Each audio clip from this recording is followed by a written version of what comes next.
Hello and welcome back. Today's video is specifically for my singers who are struggling with pitch accuracy, or more specifically, singing flat, so just under the pitch that you are wanting to sing. Maybe you haven't been trained in music your entire life, and so you're searching for those techniques that you can use right now to improve your pitch. And if that sounds like you, welcome, you are in the right place. But before we dive into the techniques that I have for you today, I did want to talk a little bit about the human voice. And our human instrument is just that. It is human, which means that it is imperfect, it is flawed, and that's not necessarily a bad thing. Our pursuit as singers is not about the pursuit of perfection. Our humanness in our singing is actually what gives us a very special quality and sets us apart from any other instrument on the planet. It gives us the ability to connect with raw human emotion in a way that no other instrument can. So don't apologize for your humanness in singing, and don't think that singing is about the pursuit of perfection. That being said, there are absolutely techniques that we can use to improve our voices and gives us a little bit more tools in our artistic toolbox to convey the emotion that we want to more readily. So today, let's dive right into talking about pitch accuracy and how to correct singing flat. Without further ado, let's go.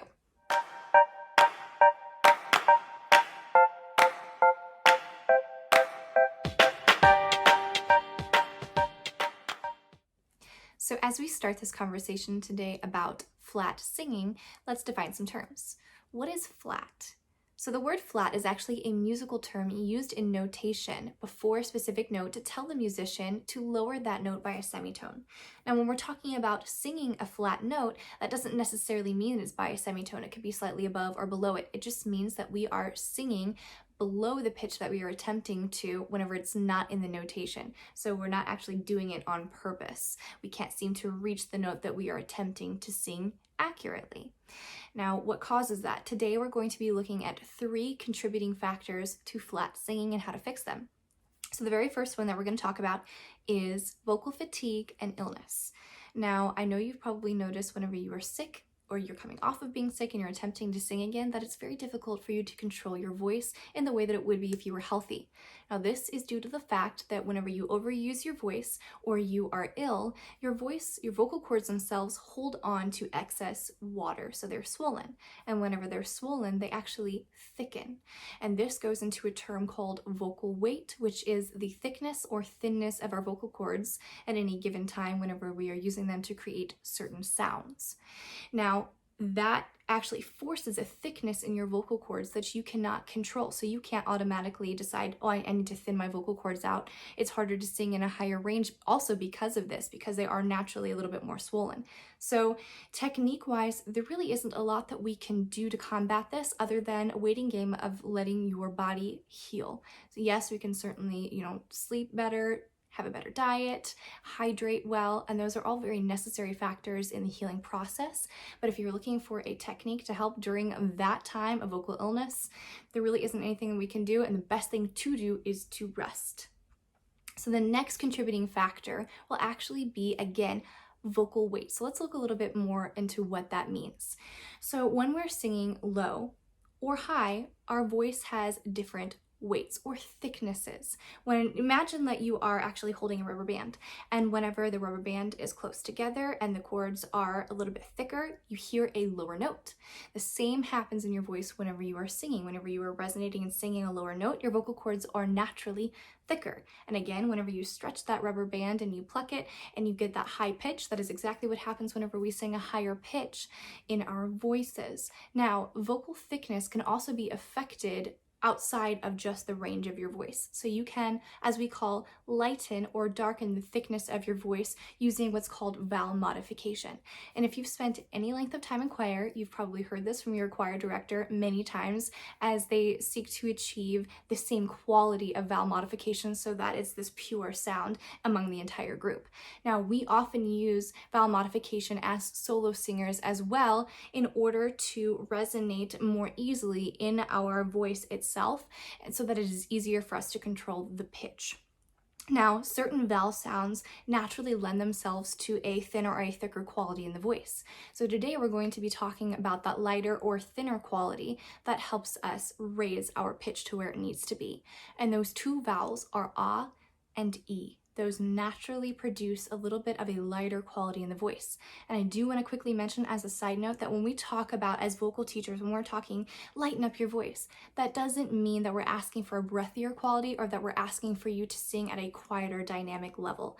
That means to not sing quite as heavy. So you're going to lighten up that tension on your vocal cords, and you're going to modify vowels in a way that naturally release and lengthen those vocal cords a little bit more. What you can do is, if you're noticing pitch problems in a specific song that you are currently singing, in your practice time, sing that song, take away the words, but put them on ah and e vowels. Make sure that you are lightening the quality and that you're not singing too harshly. Goes back to another video that I have on onset. Definitely go watch that. You're going to be singing them with a lighter quality on the ah and e vowels naturally, which will help your pitch. And once you become comfortable with that pitch on those vowels, then add the words back in. And this can be done for any song in any genre, and is a great way to strengthen up your ear so that you can hear the right pitches as well. And that kind of plays into our next contributing factor, which has to do with ear training. Now, ear training is one of the most essential aspects of pitch accuracy, because pitch accuracy starts first in the brain before it goes to the vocal cords. So that means that you literally have to be able to train your ear to hear the right pitch before we can muscularly tell ourselves how to do that pitch in our voices. So you can start ear training at any point of the game that you're in. Doesn't matter how young you are whenever you start lessons, or if you are just starting lessons and you're later in life. Anybody can learn to strengthen that ear training in technique. I actually will go ahead and list down below in the description box below several free resources that I have, several free apps that will help you with your ear training, and they can be used at a very simple entry level and go as difficult as you could possibly want them to go. One note all the way to a variety of notes as you strengthen your ear training in that process. So again, those will be listed in the description box below for you to check out. But there are a couple of exercises that I have that you can use right now, no matter where you're at in the vocal training game. If you are a beginner or if you're more advanced, you will be able to find help from any of these techniques.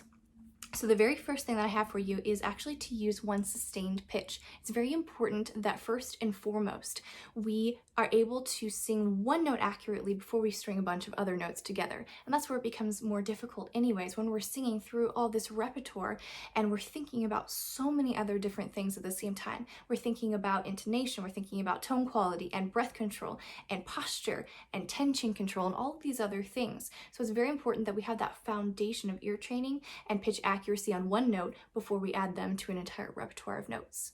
So if you play an instrument, fantastic, use an instrument to play your note. If not, you can search on YouTube for one note being played that is in your comfortable range, or you can use a free piano app that you can find in the App Store. So what you're going to do is, let's say you will sing on an ah or an e vowel. You're going to hold that note for 6 to 8 beats. And at the end of those 6 to 8 beats, you're going to play that note again and make sure that you're singing on the right pitch. And then you're going to go through a variety of notes and do the exact same thing. And then as you become comfortable with one note, string maybe 2 notes together, and 3 notes together, 4 notes together. Therefore, you are technically challenging yourself as well. The next one is a step harder, so it's going to be a slide. And what this does is it challenges your ear and your larynx to land on the right pitch correctly. So again, you're going to give yourself a home note to land on, and then you're going to slide up from the bottom to that note and try to hold that note and sustain it and check it against that note that you're playing. So you can do this as a half slide or as an octave slide. I would recommend starting with the half slide first and then moving up to your octave slide. So it could be something like half slide, or